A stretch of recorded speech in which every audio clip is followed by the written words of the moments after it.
it struck something deep in me. So much that last night I watched Lincoln, if you remember that 3-hour movie.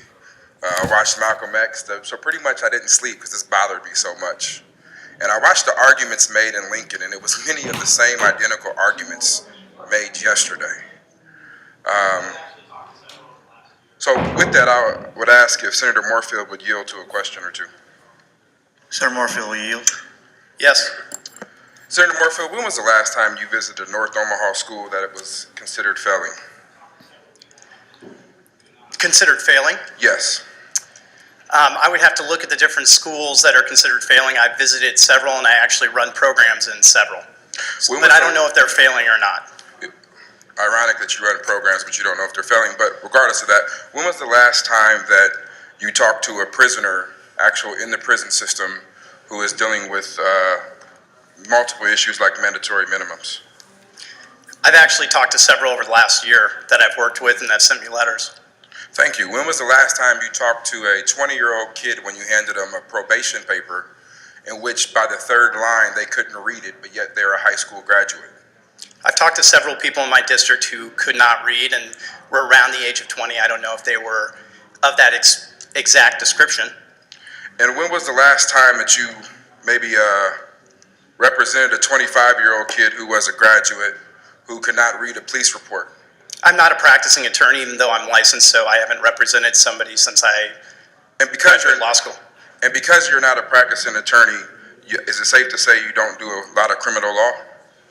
I don't do a lot of criminal law. Obviously, I deal with a lot of those issues in the Judiciary Committee, and I listen very intently to those who testify and are affected by it. Thank you, Senator Moorfield.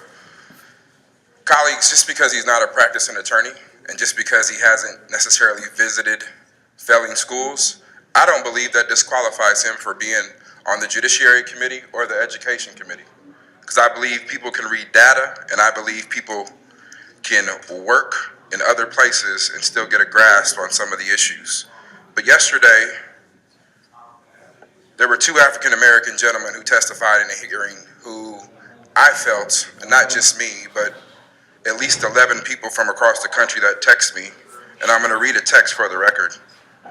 Justin, that's exactly why I'm not in the Big O. The amount of disrespect shown to these individuals, and you know I do not support charters. He's not a charter supporter. Chief, that's my nickname. Do they really think people will want to come back when the entire time on this committee they kept quoting how great Nebraska education system is while not acknowledging how bad it is for particularly African American males? It is this type of belief that keeps me from Nebraska and coming back home. Omaha Chamber did a survey that just came out where African Americans were 5 to 6 times less likely to recommend Omaha or Nebraska as a place to stay or to even come to. The fact of the matter is, I think Senator Pansy Brooks and Senator Brewer would be offended 1 minute. if during their arguments about Pine Ridge, we said many Native American reservations are doing great across the country. Why do we have to worry about this small little section? But that's what happened yesterday over and over and over again in this committee hearing. We refuse to acknowledge the issues that are going on. So I'm going to press my button again, and I might take up the rest of the time because I asked Senator Chambers if I can take up his filibuster today. And from here on out, maybe this is the issue that I'm going to filibuster, because as much as we want to filibuster the bill itself that was introduced, I want that much energy put into solving the problems of the kids that I represent. And so maybe this is going to be the issue for the next 4 years, that every time a bill comes up, we're going to stop and delay and have a conversation about education and what are the answers and what are the solutions. Time, Senator. Thank you, Senator Wayne and Senator Moorfield. Senator Chambers, you're recognized.